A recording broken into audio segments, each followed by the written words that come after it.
Hey, good people, how y'all doing? Welcome back to the channel. Today we're going to be talking about the Real Housewives of Atlanta, Season 16, Episode 9. Let's jump right into the video. Porsha. I have been a Porsha fan since she first came on Atlanta. I've thoroughly enjoyed her for the most part throughout the years. Of course, she has had moments that have made me scratch my head, moments that I have been like, girl, what?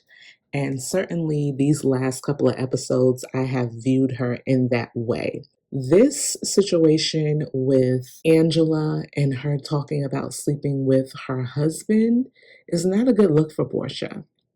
I don't care what anybody says. If the shoe was on the other foot, it would be a big problem. Not to mention the fact that she's having this beef with Drew this season because Drew is filming with Dennis, who is the father of her daughter. You have such an issue with that, but you're okay and laughing off the fact that you're talking about sleeping with a cast member's husband? Where they do that at? And not to mention also the fact that, girl, you were accused of that, what, 3-4 years ago with the Fallon and Simon situation. And the fact that you have tried to distance yourself from that conversation. A lot of people feel like she left the show when she got with Simon because she did not want to answer to how their relationship came about. So you would think, with all of that being said, she would steer clear of making, in my opinion, less than smart comments like talking about sleeping with somebody's husband. Joking or not, by her own admission on her YouTube channel, she doesn't even know Angela like that. So that's just another reason as to why I wouldn't even be sitting here joking about her husband. And I'm sorry, I like Shamia. Shamia is probably my favorite cast member outside of Angela on the show this season. And I'm disappointed in the fact that she doesn't see or did not see where Angela was coming from. I'm going to say she does not see because I watched the after show as well. And Shamia was still confused or didn't understand why Angela was upset with her. She's upset with you because you are a married woman. And to hear Porsha joke like that, like there is a point in time where you should be able to tell somebody, hey girl, you went too far. You're doing too much. And that should be fine. Shamia's inability to recognize where Angela is coming from is a little frustrating for me because yes, that's your best friend. Yes, you can defend your best friend and all of the things. But when your best friend is wrong, you should be able to correct that behavior. When Angela says that in the after show, she's 100% correct. And so I was disappointed with Shamia. She did mention the fact that she would be upset if this were her situation, but in the same breath, she's also saying that she doesn't want to be in the middle of it. And that's fine too. However, you get into other things with other people about Porsha. So why are you trying to take a back seat this time? And we all pretty much know what it is. Shamia, it's not that she's scared. I don't think she's scared of Porsha or anything like that, but she's just somebody who's going to ride clearly right or wrong with their friends. And that's a little disappointing. So clearly, guys, y'all see I'm just going all over the place with this episode. I thought the episode was okay. It wasn't great. You know what I'm saying? It didn't get entertaining for me until the Bailey-cue. So I'm not going to give a play-by-play of every scene in the episode. I'm just going to simply talk about what I feel like were the best parts. Let me just wrap up this Angela and Porsha situation because Porsha too does not take accountability for the things that came out of her mouth, which I don't again understand why she can't do that. She's wrong. You don't talk about sleeping with somebody's husband. That's just not okay. And the fact that she had to first receive an apology from Angela asking a question about why she sleeps with married men, which, I mean, come on, let's be honest. First of all, Kelly asked that question. And did she apologize? She might have, but that is a valid question to ask simply because of how Porsha left the show and all of the stuff surrounding her and Simon. Like, you can't really get upset about that.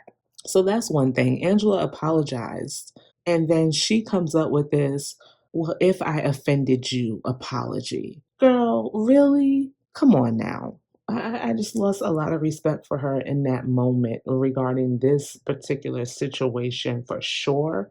Because you could say what you want about her and Simon and how they came together. You cannot argue that she said what she said about Charles Oakley and that she was dead wrong for saying it. You can't argue that. There are people who have backed up the claim. She herself has said that she said it. So, girl, sit in it and apologize so that y'all can move on. The one thing that I absolutely love about Angela is, for the most part, now I have heard from Portia's point of view that Angela really gets rah-rah when the cameras aren't rolling. But one of the things that I can appreciate about her is that she can accept an apology and move on. You know what I'm saying? She's not one of those people that's going to hold a grudge or anything like that. And I love that about her. Not only that, but she does not really seem to get bothered by these women and the things that they say to her. Take the beef that she had with Shamia, she kind of just let it roll off her shoulder. Same thing with her beef with Britt, part one. She let it roll off her shoulder.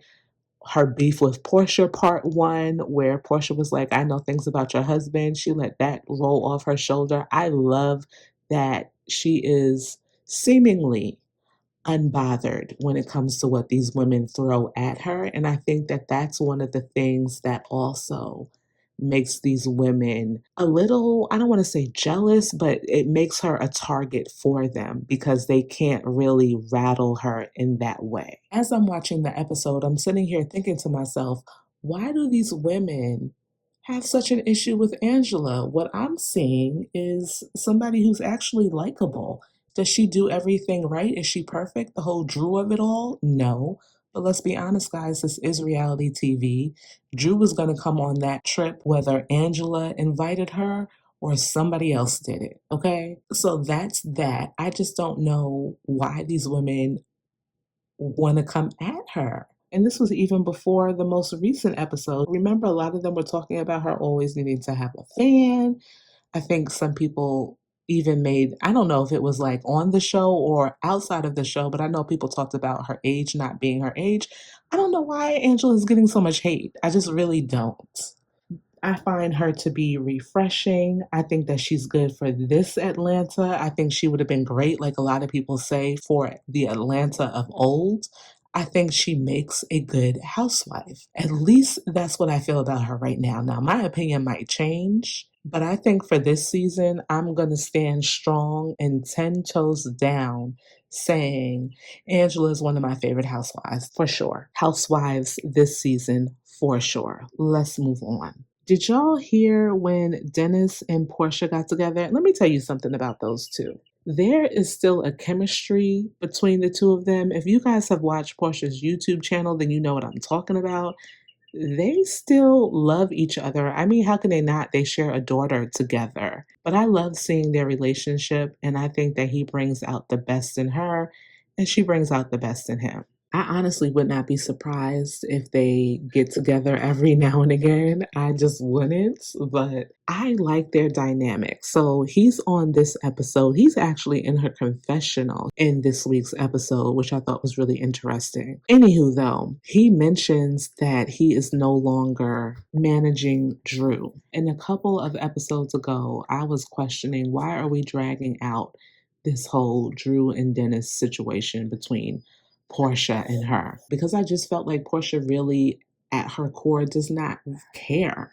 That's what I feel. So we have gone through 9 weeks at this point, dealing with the Porsha and Drew of it all, only for Dennis to no longer be managing her. So I'm wondering, on her album, does he get any credit for any of the work that was put into that album or no? You guys let me know, because I really kind of checked out as it relates to that whole situation. Let's talk about Cynthia. Once again, another episode where Cynthia is really refreshing. They open up the episode actually with her sitting down with all of the ladies at different times, going over what happened at Portia's pool party that they had that night. And again, Cynthia is older, sophisticated. She is the voice of reason. And she really is, I think, the one who is trying to bring the group together. I think it's clear after seeing this episode that is her position on the show. And for the most part, she's done a pretty good job. I mean, she did orchestrate